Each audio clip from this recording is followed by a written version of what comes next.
Good morning students, कैसे हैं आप सब। अब देखिए हमारा जो टॉपिक चल रहा था कम्युनिकेशन में बैड न्यूज़ लेटर, है ना। स्टार्ट कराया था और आपको बताया था कि जो बैड न्यूज़ लेटर है उसमें इनडायरेक्ट प्लान अगर यूज़ किया जाता है तो किस तरीके से जो है वो लेटर को लिखा जाता है। तो उसमें आपको ये 3 चीज़ें बताई थी कि सबसे पहले बफर आता है ना। बफर जो ये बताता है don't begin with the bad news, कि आप बैड न्यूज़ के साथ स्टार्ट नहीं करेंगे। आपको क्या करना है कि नेगेटिव मैसेज को डिले करना है। उसके लिए कोई भी पॉजिटिव स्टेटमेंट, कोई भी एग्रीमेंट, कोई अप्रिसिएशन, कोई गुड न्यूज़, है ना, इस तरह का जो है फर्स्ट लाइन होनी चाहिए। उसके बाद फिर हमने सेकेंड पैराग्राफ में क्या लिखना होता है, रीज़न्स, कि why you are giving the negative message. आप नेगेटिव मैसेज क्यों दे रहे हैं या बैड न्यूज़ क्यों दे रहे हैं, उसके पीछे क्या रीज़न है। तो वो रीज़न सेकेंड पैराग्राफ में दिए जाते हैं ताकि जो रिसीवर है वो ये मानने को तैयार हो जाए कि जो भी आप न्यूज़ देने वाले हैं वो बिल्कुल फेयर है, बिल्कुल जस्टिस आप कर रहे हैं, उनके साथ अनजस्टिस नहीं कर रहे। तो यहाँ पर आप रीज़न्स बताते हैं टैक्टफुली और राउंड अबाउट वे में आप उनको क्या देते हैं, बैड न्यूज़। उसके बाद फिर आती है पोलाइट क्लोजिंग, है ना, जिसमें फ्यूचर फॉरवर्ड सेंटेंसेस आते हैं। तो ये हमने कल पढ़ा था। उसके बाद देखिए सेकेंड प्लान है इस लेटर को लिखने का, जिसको हम कहते हैं direct plan.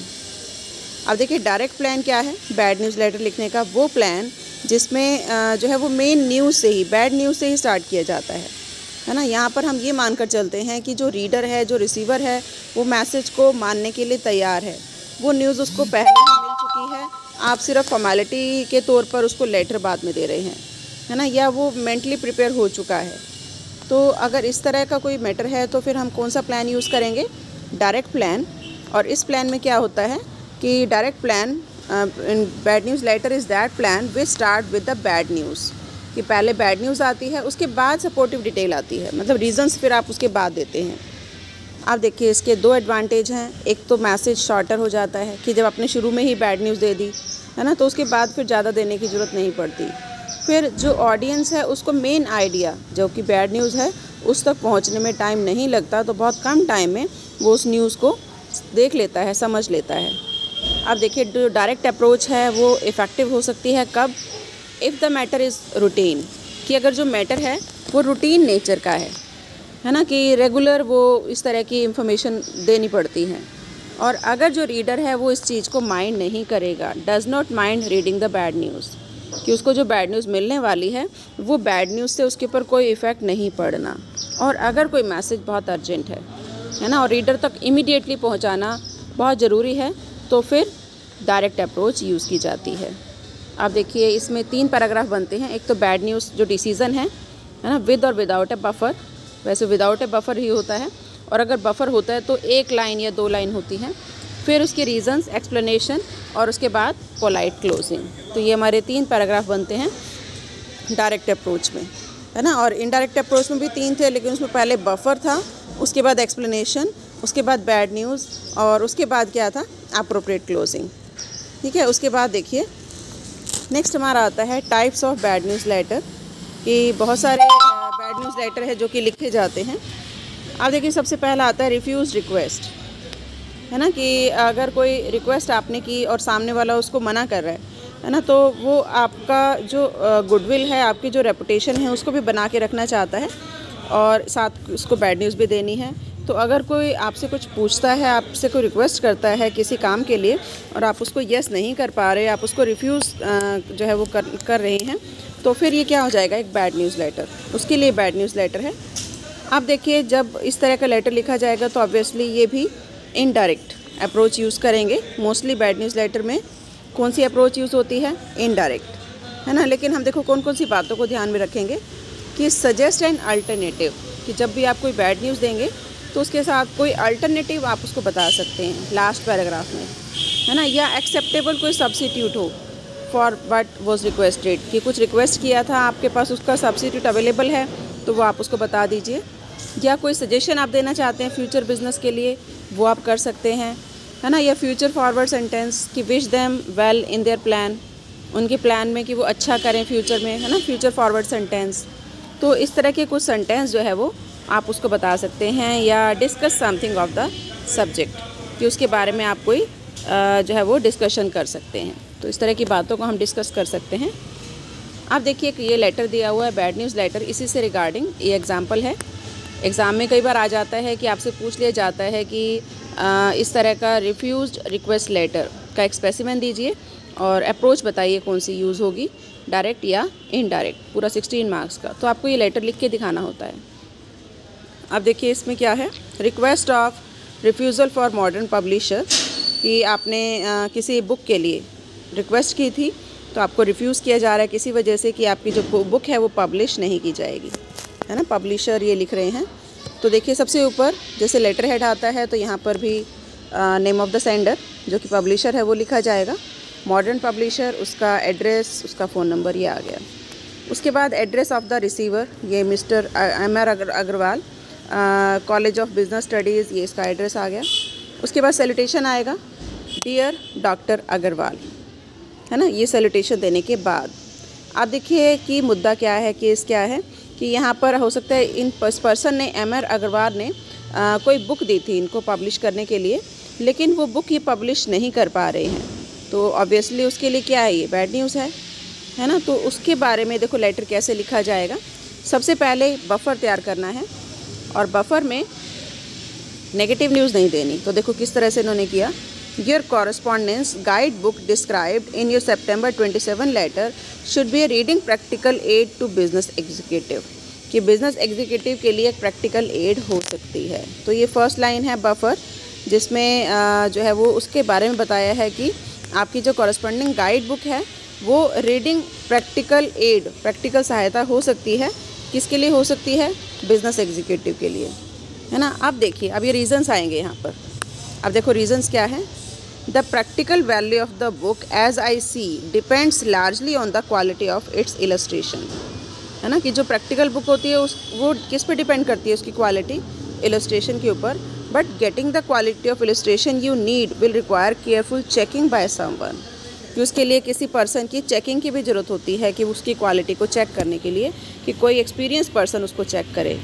Who knows good writing and going through the thousands of letters in our records, है ना, with will take corresponding या considerable time and scale, जिसके लिए बहुत टाइम लगेगा।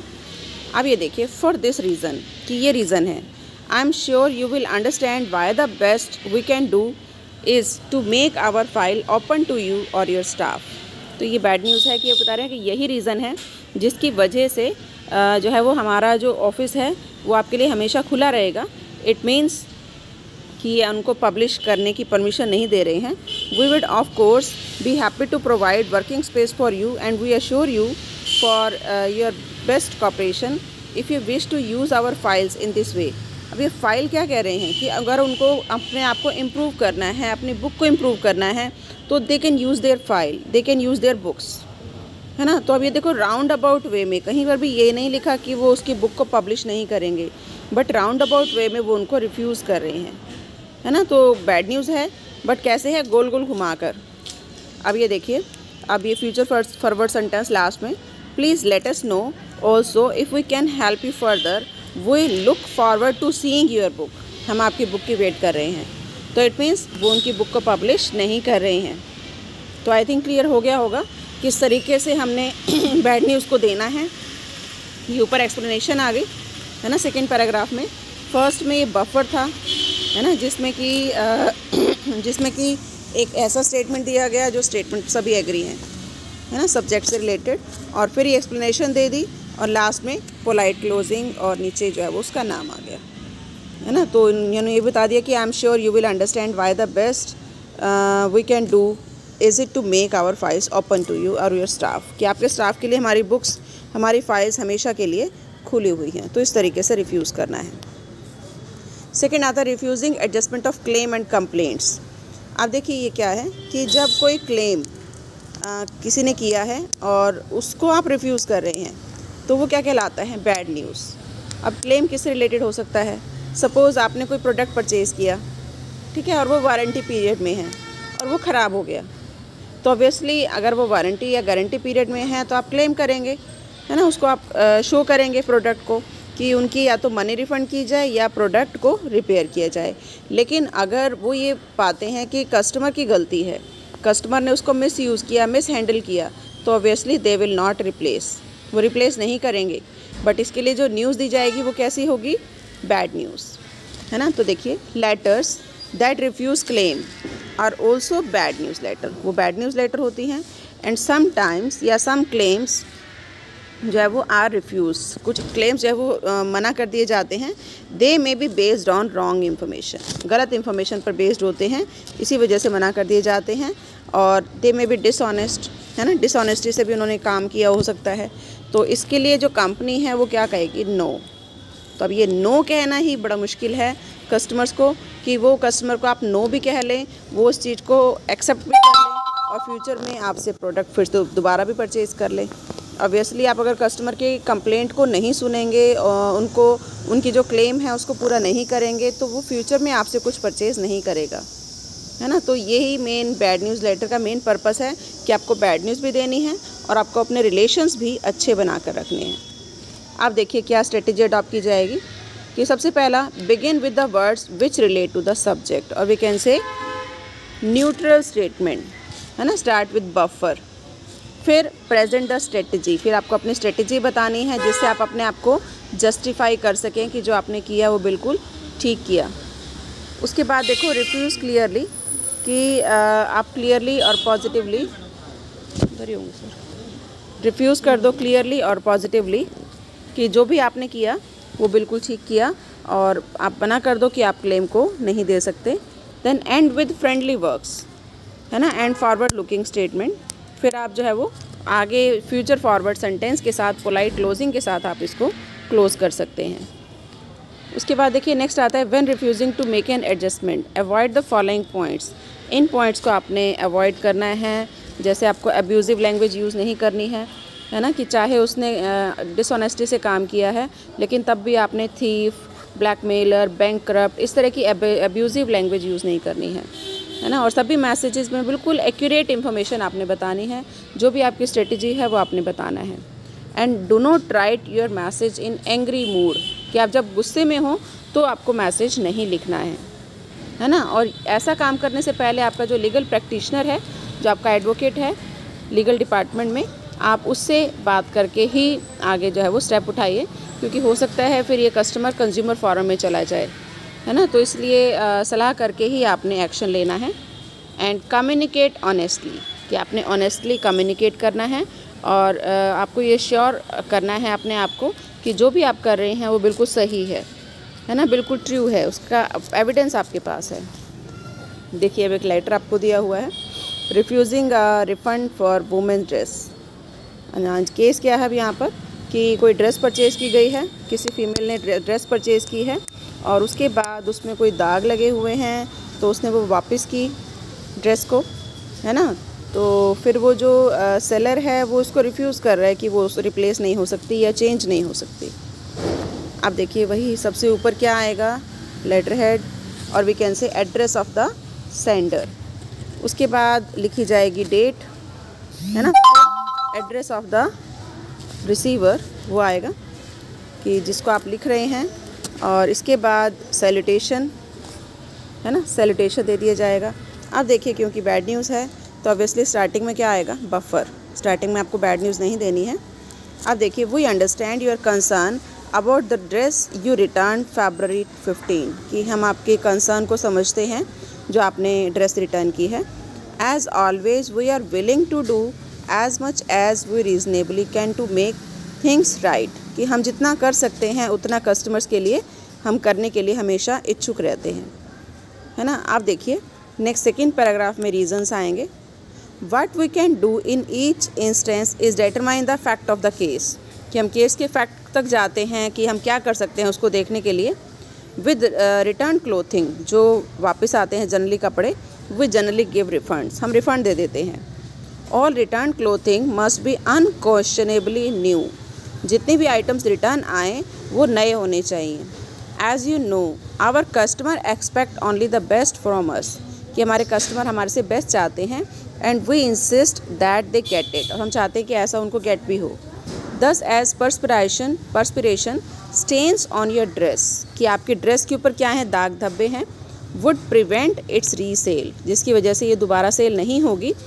We must consider the sale final. अब देखो this is the bad news, कि इन्होंने क्या कहा कि ये रीसेल नहीं हो सकती, इसलिए हमने इसी सेल को, जो भी हमने आपको किया, उसी को फाइनल सेल मान लिया। We are returning the dress to you, हम ये ड्रेस आपके पास वापस भेज रहे हैं। And we are returning the dress, कि हम रिटर्न कर रहे हैं। And with it you will find a special alteration ticket, कि आपको हो सकता है उनको साइज़ में दिक्कत हो तो उनको ऑल्ट्रेशन टिकट दी जा रही है, which assure you of getting the best possible fit free of charge, कि ऑल्ट्रेशन दे दी जाएगी फ्री ऑफ चार्ज, लेकिन ड्रेस वापस नहीं ली जा रही है ना। तो ये उनके लिए बैड न्यूज़ है। तो इस तरीके से राउंड अबाउट वे में जो है वो इस तरीके से उनको बैड न्यूज़ दी जाएगी। तो आई थिंक ये क्लियर हो गया होगा लेटर, कि अगर किसी का क्लेम है और उसको हम रिफ्यूज़ कर रहे हैं तो उसके लिए इस तरीके से रिफ्यूज़ल दिया जाएगा। उसके बाद देखिए नेक्स्ट थर्ड आता है क्रेडिट रिफ्यूज़ल। अब देखो नाम से पता चल रहा है क्रेडिट, कि किसी ने क्रेडिट की डिमांड की थी। क्रेडिट या तो उधार खरीदना, परचेज़ करना, वो माना जाता है ना। और ये बहुत नेगेटिव न्यूज़ है कि आपने किसी से डिमांड की या लोन के लिए डिमांड की, है ना, तो उसने रिफ्यूज़ कर दिया। तो एक तरह से रेपुटेशन या इमेज की बात हो जाती है कि आप इसको बहुत पर्सनली भी ले सकते हैं। तो credit is a personal thing, तो इसको भी काफ़ी सोच समझ कर रिफ्यूज़ किया जाता है। काफ़ी इसके लिए भी कुछ डेटा कलेक्ट किया जाता है। तो जब भी आप इस तरीके का रिफ्यूज़ करते हैं तो रिफ्यूज़ करने से पहले हमें सोचना पड़ता है कि हम किस तरीके से उसको रिफ्यूज़ करेंगे। तो देखिए letters that refuse credit are more negative than most relevant nature of credit makes them too, है ना, कि उनको जो दी जाती है उससे काफ़ी ज़्यादा नेगेटिव न्यूज़ है। Credit is a personal thing, एक पर्सनल थिंग है और जनरली लोग इसको पर्सनली ही ले जाते हैं। आप देखिए अगर इस तरीके का कोई रिफ्यूज़ किया जाता है तो किस तरह का बफर बनाना है। सबसे पहला introduce A topic that is relevant, जिस पर आप और जो रिसीवर हैं वो दोनों एग्री होंगे, है ना। इस तरह का टॉपिक आपने देना है। फिर आपने कोई अपॉलॉजी फील नहीं करनी, माफ़ी नहीं मांगनी। बफर बहुत मतलब मिसलीडिंग नहीं होना चाहिए, बहुत बड़ा नहीं होना चाहिए, है ना। यानी रीडर को ये ना लगे कि हाँ कि उसको तो लोन मिलने वाला है, उसको तो क्रेडिट मिलने वाला है। छोटा होना चाहिए। और अप्रिसिएट कीजिए फॉर क्रेडिट रिक्वेस्ट, कि आपसे डिमांड की गई है, आपको इस लायक माना गया है कि आपसे क्रेडिट लिया जा सके। एंड रीसेल इंफॉर्मेशन से भी आप इंट्रोड्यूस करा सकते हैं। तो इस तरह का बफर हो सकता है। उसके बाद देखिए reasons, check the lead in form the buffer for smoothness, है ना, कि ऊपर जो आपने दिया उसकी स्मूथनेस के साथ ही आप यहाँ पर उसको बढ़ाएंगे रीजंस को। और make a transition from the favourable to unfavourable, कि जो भी रीज़न आपको लगता है पहले फेवरेबल है ना, वो पहले देना है, उसके बाद अनफेवरेबल आपको देना है। जनरल से स्पेसिफिक पर जाना है। आपको लेक्चर नहीं देना है कि क्रेडिट कैसे कमाया जाता है ना। आपको सिर्फ यहाँ पे कंपनी की पॉलिसी बतानी है, कि जो पॉलिसी उनको नहीं पता, अनएक्सप्लेन्ड जो कंपनी की पॉलिसी है वो बतानी है। और अपने स्ट्रेस देना है कि आप इससे ज़्यादा लोन नहीं दे सकते, तो लोन ना लेने के क्या बेनिफिट हैं और फ्यूचर सर्कमस्टांसेस रियलिस्टिक हैं। एक एप्लीकेशन को आप बढ़ावा दीजिए। Fresh reasons in terms of experience with others, कि दूसरों के साथ आपका एक्सपीरियंस कैसे रहा वो बता सकते हैं, है ना। तो रिफ्यूज़ल आप केयरफुली कीजिए, अपना क्रेडिट क्राइटेरिया बताइए और रीडर को भी मतलब कैश परचेज़ के बेनिफिट के बारे में बताइए। तो बैड न्यूज़, उसके बाद सी पार्ट आएगा जिसमें आप डायरेक्टली उनको रिफ्यूज़ कर देंगे, लेकिन नेगेटिव वर्ड्स को आपने यूज़ नहीं करना है, ठीक है। और लास्ट में आपने करनी है पोलाइट क्लोजिंग। देखिए अभी एक एग्जांपल आपकी बुक में दिया है जिसमें शॉपर स्टॉप जिनसे क्रेडिट मांगा है, किसने मांगा है, मजूमदार पर्सन है, उसने मांगा है। तो देखिए अब इसमें किस तरह से उनको रिफ्यूज़ किया जाएगा। सबसे ऊपर वही उसी तरीके से आपका आएगा letter head, name of the sender, फिर name of the receiver, date, है ना। फिर आपका सैल्यूटेशन, डियर मजूमदार। आप देखिए first line is for buffer, जिसमें उनको अप्रिशिएट किया जा रहा है। Thank you for recently inquiry regarding the status of your credit application. तो ये हमारा बफर है। उसके बाद देखिए reasons, a number of factors are taken into consideration when reviewing an application. Length of the time at one residence, कि आप एक जगह पर कितना टाइम रहते हैं। एंड एम्प्लॉयमेंट, है ना, ये बहुत इंपॉर्टेंस है, are of vital importance, as well as income, assets and payment record. मतलब ये सारी चीज़ें चेक की जाती हैं उसको जो है वो अप्रूव करने से पहले, ठीक है। ये रीज़न्स हो गए। अब उसके बाद देखिए next You are assured that all the above available information has been carefully analyzed in your case. यहाँ उसको कन्विंस करने की कोशिश की जा रही है कि आपके केस में भी ये सारी चीज़ें चेक की गई हैं. ठीक है, आप देखो बैड न्यूज़ किस तरीके से दी गई है घुमा फिरा कर. योर सर्कमस्टांसेस में इम्प्रूव इन फ्यूचर में इम्प्रूव हो सकते हैं, तो इट मीन्स वो अभी इम्प्रूव नहीं है ना. At which time we would be please to reconsider your request for credit. तो यहाँ पर ये बैड न्यूज़ दे चुके हैं कि आपके सर्कमस्टांसेस फ्यूचर में इम्प्रूव हो सकते हैं, जिस टाइम पर हम आपको क्रेडिट के लिए जो आप रिक्वेस्ट करेंगे उसको कंसिडर कर लेंगे. आप देखो लास्ट में पोलाइट क्लोजिंग होगी. In the mean time we invite you to save on your clothing purchase at 4 months regular everyday low prices and frequent sale. तब तक हम आपको इसके लिए इनवाइट करते हैं. और नीचे कॉम्प्लीमेंट्री क्लोजिंग आ गई जो कि आपकी क्या है, सिंसियरली, और नीचे नाम आ गया. तो आई थिंक क्लियर हो गया होगा कि किस तरीके से हम बैड न्यूज़ देते हैं, है ना. बफर तैयार करते हैं, रीजंस देते हैं और बैड न्यूज़ देते हैं. तो ये 3 बैड न्यूज़ हमने डिस्कस कर ली हैं. 3-4 और हैं, उसके बाद आपका ये चैप्टर कंप्लीट हो जाएगा. इसको अच्छे से पढ़ना और कोई प्रॉब्लम हो तो आप मुझसे पूछ सकते हैं.